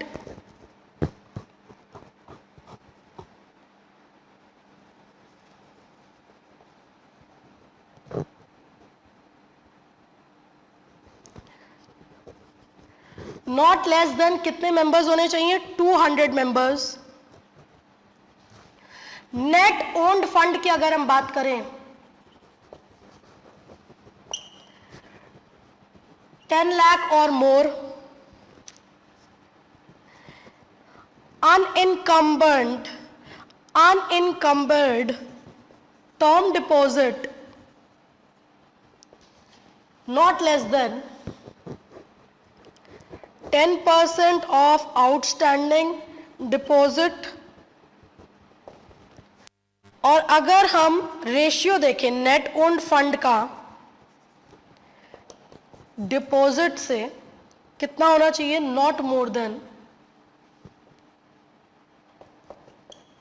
1:20. Net owned fund क्या हुआ? पेड अप शेयर कैपिटल और free reserve as reduced by accumulated losses और बाकी intangible asset as appearing in the audited balance sheet. और ये सारा limit, ये सारे स्पेसिफिकेशन दिए गए हैं with regard to Nidhi company. ठीक है. कई रेस्ट्रिक्शंस, कई पाबंदियां भी निधि कंपनीज के ऊपर लगाई गई हैं, जैसा कि हम डिस्कस कर चुके हैं कि निधि कंपनी चिट फंड का काम नहीं करेगी, निधि कंपनी इंश्योरेंस का काम नहीं करेगी, निधि कंपनी कोई करंट अकाउंट अपने मेंबर्स के साथ नहीं खोल सकती है, can not open any account, current account with its members, cannot enter into partnership arrangement of borrowing or lending activity, take deposit from body corporate, pledge नहीं कर सकती है assets of the members as security के रूप में, deposit नहीं ले सकती है other than members, साथ ही साथ preference shares issue नहीं कर सकती है, brokerage incentive या deposits इसमें ग्रांटिंग ऑफ लोन्स में नहीं इन्वॉल्व करेगी। सिंपल सी बात है, इसका काम धंधा बाकी को अपलिफ्टमेंट, डेवलपमेंट और बेहतरी के लिए नहीं है, इसका मेन उद्देश्य अपने मेंबर्स के लिए उनके बेनिफिट और उनकी सुविधा के लिए प्रोवाइड करना। किसी और रूप से, किसी और दायरे से फंड लेना, बेनिफिट मिलना, या तो प्रेफरेंस शेयर इशू करना या मुनाफा खुद को होना, ये सारा काम इसका नहीं है निधि कंपनी का। Nidhi company shall issue shares of nominal value of not less than 10 rupees each, कोई सर्विस चार्ज नहीं लगेगा इशू ऑफ शेयर के ऊपर। साथ ही साथ Nidhi company shall allot deposit holder at least minimum of 10 equity share of equivalent of 100 rupees, इतना तो अपने होल्डर को ये जो है इतना ही अलॉट करेगी शेयर्स। बॉडी कॉर्पोरेट और ट्रस्ट इसके मेंबर नहीं हो सकते हैं, माइनर भी इसका मेंबर नहीं हो सकता है। Membership is not reduce to less than 200 at any time, किसी भी समय में निधि कंपनी की मेंबरशिप 200 से घट के नहीं होनी चाहिए। ठीक है, क्या निधि कंपनी डिपॉजिट एक्सेप्ट कर रही है? बिल्कुल मेंबर से एक्सेप्ट कर रही है, बॉडी कॉर्पोरेट से नहीं कर रही है, बाहर वाले से नहीं कर रही है। अब मेंबर से डिपॉजिट ले रही है, रीपे करना पड़ेगा, रीपे करेगा। कई बार क्या होता है ना, जो टेन्योर होता है डिपॉजिट का, उससे पहले डिपॉजिटर पैसा वापस मांग रहा है कि नहीं मेरे को ना 3 महीने के बाद ही जो डिपॉजिट किया ना उसका पैसा हमको दे दो। पहली बात तो दे नहीं सकता, अगर दे रहा है तो ब्याज नहीं देगा। जो टेन्योर है उसके अंदर या उससे कम के अंदर अगर आपने पैसा लौटा दिया तो उस केस में ब्याज नहीं मिलेगा। 6 महीने तक तो कम से कम उसको डिपॉजिट पे रखना ही पड़ेगा, उसके बाद ब्याज की बात आएगी। Nidhi shall not repay any deposit within a period of 3 month from the date of acceptance, acceptance के 3 महीने के अंदर कोई डिपॉजिट रीपे नहीं करेगा। अगर रिक्वेस्ट पे डिपॉजिटर के रीपे कर भी रहा है, depositor shall not be entitled to any interest up to 6 month from the date of deposit, जो कि हम डिस्कस किए हैं अभी।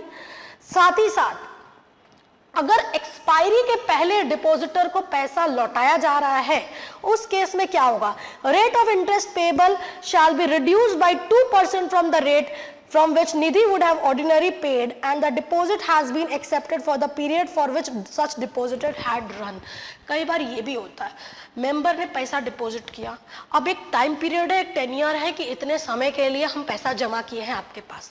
पहली बात तो 3 महीने से पहले मांगोगे नहीं, अगर बहुत रिक्वेस्ट किए तो ठीक है वापस कर देंगे, ब्याज रेट नहीं देंगे जो कि 6 महीने तक तुमको मिलना चाहिए था। अगर जो टेन्योर है, जो समय है, उसके समय से पहले अगर तुम रिफंड मांग रहे हो, वापस मांग रहे हो अपने डिपॉजिट को, तो जो रेट ऑफ इंटरेस्ट है निधि कंपनी देता मेंबर को, उसको गिरा करके डिक्रीज करके 2% पे आपको ब्याज के रेट पे देगा। ठीक,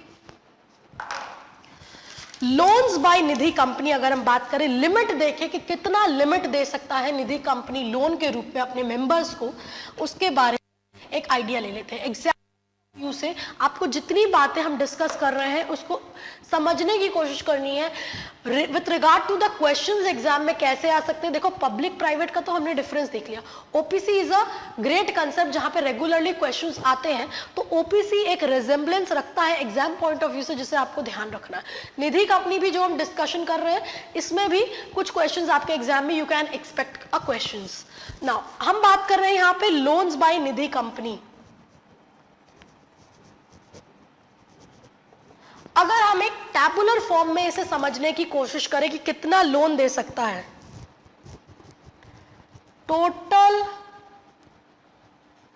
amount of deposit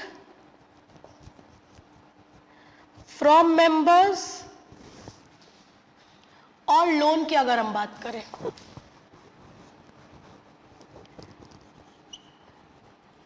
less than 2 crore, अगर 2 करोड़ से कम का डिपॉजिट लिया है कितना लोन देगा? 2 लाख। अगर डिपॉजिट मेंबर्स से लिया है more than 2 crore, less than 20 crore, 75 lakh तक का दे देगा। डिपॉजिट कितना ले रहा है अगर मेंबर्स से? More than 20, less than 50, 12 lakh, 7.5 lakh है, 70 लाख नहीं है, 7,50,000, 12 लाख तक का लोन देगा। सिमिलरली अगर डिपॉजिट ले रहा है मोर देन 50 करोड़, 15 लाख तक का। ये टैबुलर फॉर्म में इसलिए हमने दिया ताकि आपको समझने में और आसानी हो। कितना अमाउंट ऑफ लोन दे सकता है निधि कंपनी डिपॉजिट के ऊपर? लेस देन 2 करोड़ का अमाउंट डिपॉजिट है 2 लाख, 2 करोड़ से 20 करोड़ के बीच का है 7.5 लाख, 20 करोड़ से ऊपर 50 करोड़ से नीचे 12 लाख, 50 करोड़ से ऊपर 15 lakh. However, members shall not be eligible to any further loan if he has borrowed any earlier loan from Nidhi company and has defaulted in repayment of such loan. Simple सी बात है, पहले लोन लिए हुए निधि कंपनी से उसी को चुकाया नहीं हो, दोबारा से लोन कैसे लोगे? पहले जो लिए हुए उसको चुकाओ, उसके बाद फर्दर लोन आप इस लिमिट के हिसाब से ले सकते हो। एक और बात ध्यान रखने की है, द अमाउंट जो कि लोन के रूप में दे रहा है निधि कंपनी ना, if Nidhi company has not made profit continuously in 3 preceding financial year, it shall not make fresh loan exceeding 50% of the maximum amount of loan specified in the clauses. अगर पिछले 3 सालों से प्रीसीडिंग 3 साल जो financial year के उसमें अगर इसने इनफ सफिशिएंट प्रॉफिट नहीं मेंटेन किया है तो डिपॉजिट और फ्रेश लोन के रूप में जो ये पैसा दे रहा है, it shall not exceed 50% of the maximum amount of loan. किसके बदले में लोन देगा? क्या गिरवी रख के लोन दे रहा है? मेंबर्स को सिक्योरिटी के रूप में निधि कंपनी के पास गहना रखना पड़ता है, ज्वेल रखनी पड़ती है, गोल्ड की, सिल्वर की ज्वेलरी, और repayment of such loan shall not exceed 1 year. Repayment 1 साल से ज्यादा का नहीं होना चाहिए। इमूवेबल प्रॉपर्टी के रूप में रख सकता है, फिक्स डिपॉजिट के रूप में गिरवी रख सकता है, एनएससी, गवर्नमेंट सिक्योरिटी, इंश्योरेंस वगैरह उसको रख सकता है।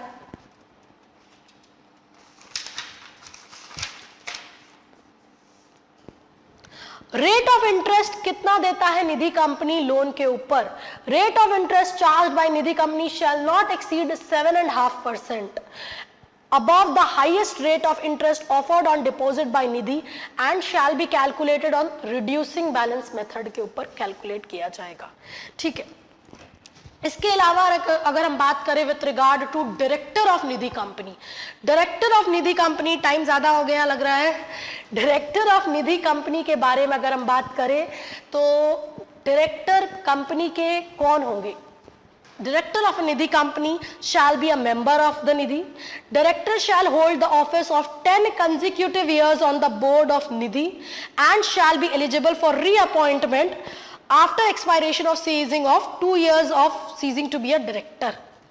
सिंपल सी बात है, जो क्वालिफिकेशन डायरेक्टर के हैं, जो डिस्क्वालिफिकेशन है, वो यहाँ पे भी रेलिवेंस रखते हैं कि कौन नहीं बन सकता है, एलिजिबल नहीं है डायरेक्टर बनने का। अनसाउंड माइंड का पागल जो कि कॉम्पिटेंट नहीं है कॉन्ट्रैक्ट में एंटर करने के लिए, अनडिस्चार्ज, इंसॉल्वेंट, साथ ही साथ disqualified from appointed as director by court या ट्राइब्यूनल, जिसने कॉल का पैसा नहीं दिया है, 6 महीने से ज्यादा गुजर चुका है, या जिसे कन्विक्ट किया गया है किसी ऑफेंस या किसी केस के तहत और उस केस में और 5 साल जो कि है has been convicted of an offence at the time during the last preceding 5 year, has been allotted a DIN under section 154, इन सबको a person shall not be eligible अगर ये ऐसे प्रोविजंस, ये ऐसे डिस्क्वालिफिकेशंस अट्रैक्ट हो रहे हैं तो। मॉरल टर्पिट्यूड के तहत अगर कन्विक्ट हो गया है और उसे जेल हुई है, सजा मिली है कम से कम 6 महीने की और 5 साल गुजरा नहीं है उसके एक्सपायरेशन ऑफ द सेंटेंस को, तो ये कुछ एक डिस्क्वालिफिकेशन है डायरेक्टर के रूप में। कि कौन अपॉइंटेड नहीं हो सकता। अपार्ट फ्रॉम डिस्क्वालिफिकेशन, अब अगर हम बात करेंगे कुछ एग्जेम्पशंस और प्रिविलेजेस जो कि निधि कंपनी को अवेलेबल है, एप्लीकेबल है। कौन से प्रिविलेजेस एग्जेम्पशन एप्लीकेबल है? इनकॉर्पोरेशन ऑफ कंपनी के तहत section 20 deals with the service of document. Service of document के तहत ये प्रोविजंस एप्लीकेबल है निधि कंपनी को। डॉक्यूमेंट में be served only on members who shall hold shares of more than 1000 in face value और मोर, और 1% of total paid up share capital of Nidhi company whichever is less. Service document वाले provisions applicable है। Prospectus और allotment of security के provisions applicable नहीं है Nidhi company को। Share capital section 62 के तहत issue of further issue of shares, ये प्रोविजंस भी एप्लीकेबल नहीं है निधि कंपनी को। Further section with regard to no company limited by share guarantee having share capital, खरीदा बेची नहीं कर सकता है, खरीद नहीं सकता है शेयर्स को unless subsequent reduction of share capital, ये भी प्रोविजंस एप्लीकेबल नहीं है। हाउएवर डिक्लेरेशन और पेमेंट ऑफ डिविडेंड वाले प्रोविजंस एप्लीकेबल हैं निधि कंपनी को, subject to the modification कि if dividend is not claimed within 30 days from the date of declaration of dividend, उसे एक separate account में जमा किया जाएगा। Accounts of company के provisions applicable हैं। अपॉइंटमेंट और डिस्क्वालिफिकेशन ऑफ डायरेक्टर के प्रोविजंस जो कि हैं वो भी एप्लीकेबल है। हाउएवर 1 लाख को सब्स्टिट्यूट कर दिया है, 10,000 रुपीज से सब्स्टिट्यूट हुआ है। मीटिंग ऑफ बोर्ड्स और प्रोविजंस, इसके पावर्स जो कि है वो भी एप्लीकेबल नहीं है निधि कंपनी को। रजिस्ट्रेशन ऑफिस और फीस जो कि पेमेंट है वो एप्लीकेबल है। रेम्यूनरेशन और appointment of managerial person, approval की जरूरत होगी निधि कंपनी को भी, बशर्ते कुछ कंडीशंस हैं जिनकी एक लिस्ट मैंने स्टेट की है यहाँ पे, जिसे आपको देखना है कि यहाँ पे अप्रूवल लेने की जरूरत नहीं है। कब? जब निधि कंपनी को कोई मैनेजिंग डायरेक्टर या होल टर्म डायरेक्टर है ही नहीं। रेम्यूनरेशन उनको जो कि दिया जाएगा जो कि एक्सीड कर ही नहीं रहा है लिमिट से 10% और more of net profit of such Nidhi और 15 लाख रुपीस, ये लिमिट स्पेसिफाई की गई है। ठीक है, इसके अलावा नेक्स्टली अब हम डिस्कशन करेंगे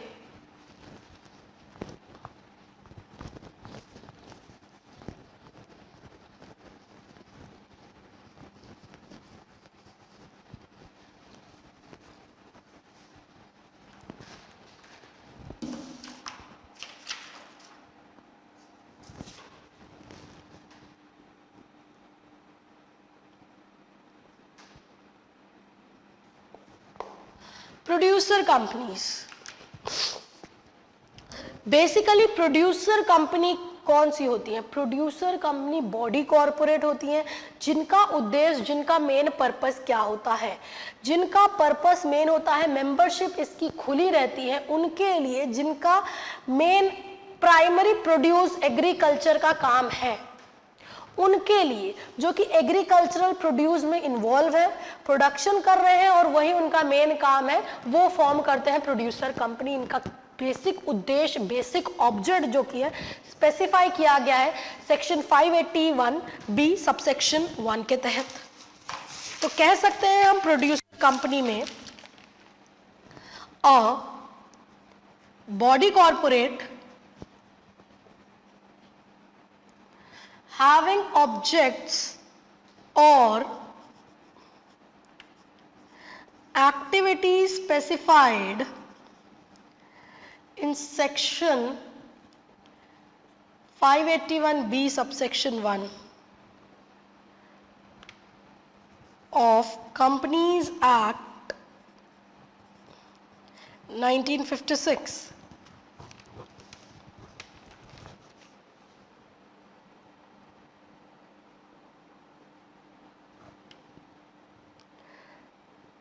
main object is agricultural produce. देखो, कंपनीज एक्ट 2013 आने के बाद तो कई प्रोविजंस जो कि थे वो रिपेल हो गए हैं, पर प्रोड्यूसर कंपनी के केस में रिपेल नहीं हुए हैं जब तक एक स्पेशल एक्ट इनैक्ट नहीं हुआ है प्रोड्यूसर कंपनी के तहत। ठीक है, तो प्रोड्यूसर कंपनीज स्टिल गवर्न हो रहे हैं कंपनीज एक्ट 1956 के ही तहत। इनके बेसिक ऑब्जेक्ट उद्देश्य क्या है? एग्रीकल्चरल प्रोड्यूस में जो इन्वॉल्व है, प्राइमरी प्रोड्यूस जिनका काम है, उनके लिए ये फॉर्मेशन हुई है। उनके बेटरमेंट, उनके डेवलपमेंट और अपलिफ्टमेंट के लिए देख रेख करने के लिए प्रोड्यूसर कंपनी का मेन उद्देश्य और ऑब्जेक्ट रहता है। क्या ऑब्जेक्ट और उद्देश्य है, इसको और डिटेल्ड वे में बात करते हैं। Production, harvesting, grading, export of primary produce of members और import of services for their benefit. Production करने में, खेतीबाड़ी करने में, मेहनत करने में, और जो उससे आ रहा है प्रोड्यूस, उसे एक्सपोर्ट इंपोर्ट करने के लिए, ताकि मेंबर की बेनिफिट और बेहतरी के लिए हो, ये उद्देश्य प्रोड्यूसर कंपनी का। इसके अलावा प्रोसेसिंग करने का काम, साथ ही साथ मैन्युफैक्चरिंग करने का, सेल या सप्लाई ऑफ मशीनरी की जरूरत है अगर मेंबर को, वो सुविधा उपलब्ध कराना, समय दर समय पे म्यूचुअल असिस्टेंस बेनिफिट देना, उनको और जागरूक करना कि कैसे और ज्यादा एग्रीकल्चरल प्रोड्यूस को बेहतर तरीके से प्रोड्यूस किया जा सके, म्यूचुअल असिस्टेंस देना, उनके प्राइमरी प्रोड्यूस पे इंश्योरेंस करवाना, टेक्निक्स और बेटरमेंट और नए मेजर्स और फैसिलिटीज प्रोवाइड करना अपने मेंबर के हित के लिए, कंसल्टेंसी टेक्निकल सर्विसेज रेंडर करना, प्रमोशन और इंटरेस्ट ऑफ द मेंबर्स के लिए। ये बेसिकली ऑब्जेक्ट है प्रोड्यूसर कंपनी का। इसके अलावा अगर हम बात करें दूसरी टाइप ऑफ कंपनी की, फॉरेन कंपनी। फॉरेन कंपनी कौन सी कंपनी होती है? Foreign company is a company और बॉडी कॉर्पोरेट जो कि कहाँ इनकॉर्पोरेट हुई है? इंडिया के बाहर इनकॉर्पोरेट हुई है, पर प्लेस ऑफ बिजनेस, काम करने का बिजनेस इंडिया में कर रही है, या तो खुद से या तो फिर अपने एजेंट के रूप में कोई भी एक्टिविटी बिजनेस की कंडक्ट कर रही है। फॉरेन कंपनी को भी रजिस्ट्रार ऑफ कंपनी के पास कई सारी फॉर्मेलिटीज पूरे करने की आवश्यकता है, जो कि क्या है? Certified copy of the charter, memorandum और आर्टिकल्स की ये कॉपी, साथ ही साथ फुल एड्रेस रजिस्टर्ड ऑफिस का, प्रिंसिपल प्लेस इंडिया में कहाँ है उसका काम करने का, डायरेक्टर की लिस्ट, नाम, एड्रेस, रेसिडेंट ऑफ इंडिया जो कि हैं, जो कि कंपनी के बदले में काम करेंगे यहाँ पे, उन सब की डिटेल्स, उन सब की फॉर्मेलिटीज फॉरेन कंपनी को प्रोवाइड करनी पड़ेगी रजिस्ट्रार के पास।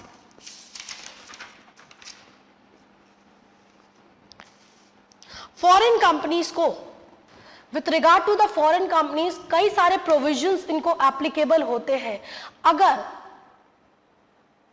फॉरेन कंपनी इंडिया में काम कर रही है, जरूरी नहीं है खुद से काम कर रही हो, अगर इन्वॉल्व भी हो रही है, अगर ऑपरेट भी कर रही है, सेटअप कर रही है अपने से या तो फिर एजेंट के रूप में। कई बार क्या होता है ना, ब्रांच ऑफिस भी डाला जाता है। जैसे जैसे फॉरेन कंपनीज ग्रो करती हैं, वो अपने ब्रांचेस को डालती हैं कि ऑल ओवर द ग्लोब, ताकि हम और ज्यादा एक्सपैंड और ज्यादा बढ़ सके। तो ये इस्टेब्लिशमेंट को ब्रांच ऑफिस कहा जाता है, जो कि देख रेख करती है, काम करती है, और जो भी बेनिफिट और जो भी फायदा होता है वापस से एनरूट करती है फॉरेन कंपनीज को।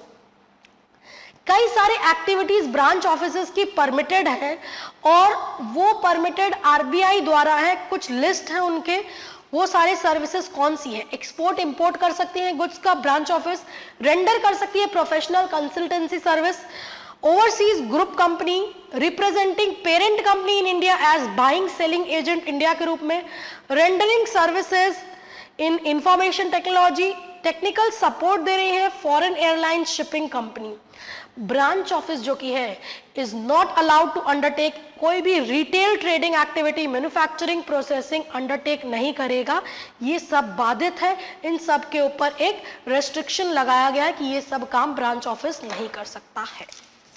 ठीक है, एक बार फिर से एक क्विक रिवीजन लेते हैं, डिस्कशन करते हैं विथ रिगार्ड हम लोगों ने आज कितनी चीज़ों के बारे में डिस्कशन किया। आई कैन अंडरस्टैंड कई चीज़ों के बारे में हम लोगों ने आज डिस्कशन किया, तो एक बार फिर से एक रिकैपिचुलेशन लेते हैं, याद करते हैं, ताकि आप लोग भी साथ में बोलोगे तो आपको दिमाग में बैठेगा चीज़ों को। और with regard to exam point of view, OPC, Nidhi company और प्रिविलेजेस और बेनिफिट जो कि पब्लिक प्राइवेट के केस में जो देखा है वो रेलिवेंस का है। एग्जाम व्यू पॉइंट से again you can expect a question from up to 3 to 4 marks का क्वेश्चन यहाँ से आप एक्सपेक्ट कर सकते हो। हम लोगों ने स्टार्टिंग की थी इस चैप्टर के डिस्कशन से विथ रिगार्ड पब्लिक, प्राइवेट और ओपीसी। हम लोगों ने इनकॉर्पोरेशन ऑफ कंपनीज के बारे में देखा, क्लासिफिकेशन के बेसिस पे स्टैट्यूटरी कंपनी जो स्पेशल एक्ट के तहत इनकॉर्पोरेट हो रही है। रजिस्टर्ड कंपनी जो कि या तो इन कंपनीज एक्ट या तो प्रीवियस कंपनीज एक्ट के तहत इनकॉर्पोरेट हुई है। Unlimited liability, no limit on the liability. Limited liability with limited with guarantee with share. Guarantee मतलब मेंबर लायबल रहेगा जितना गारंटी दिया है, शेयर के केस में जितना अनपेड पोर्शन है उसके लिए वो जिम्मेवार रहेगा पे करने के लिए। साथ ही साथ हम लोगों ने अदर फॉर्म्स ऑफ कंपनी के बारे में डिस्कशन किया। प्राइवेट कंपनी में हम लोगों ने डिस्कशन किया मिनिमम कितने लोगों की आवश्यकता होती है, मिनिमम 2 और more person, that is 2 person is the minimum जो कि प्राइवेट कंपनी में आवश्यकता है। Maximum is the limit 200। ठीक है, रेस्ट्रिक्शन और पाबंदी है प्राइवेट कंपनी के केस में, ट्रांसफरेबिलिटी ऑफ शेयर्स के केस में।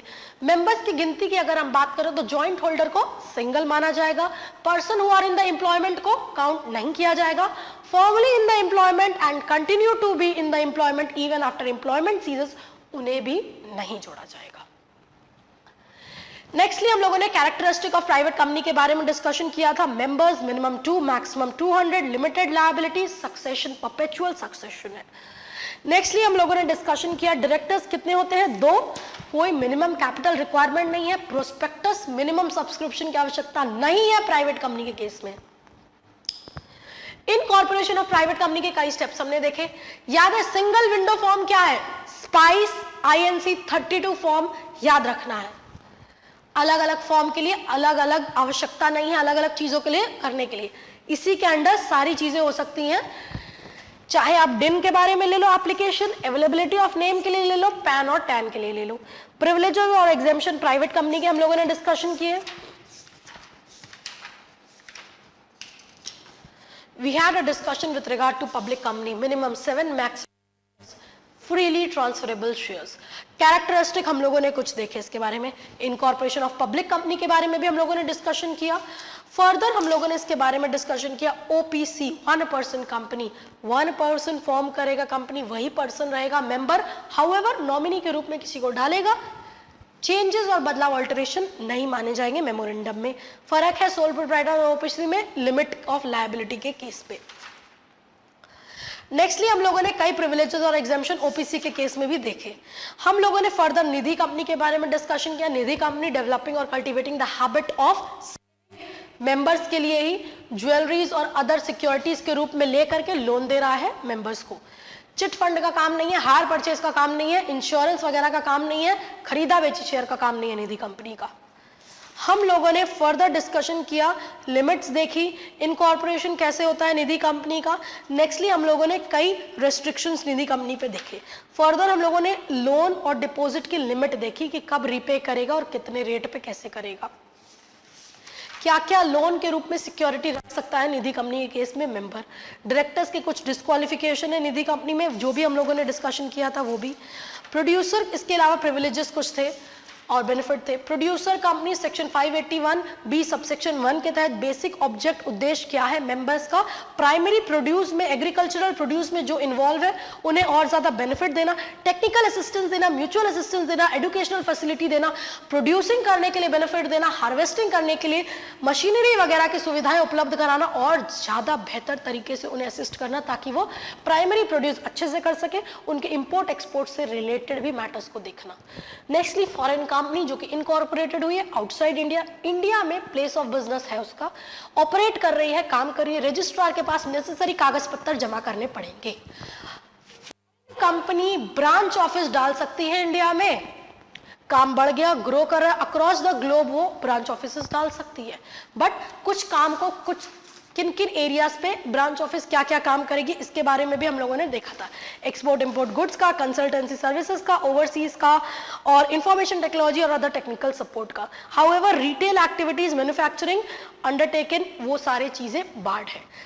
सो this brings us to the end of this chapter.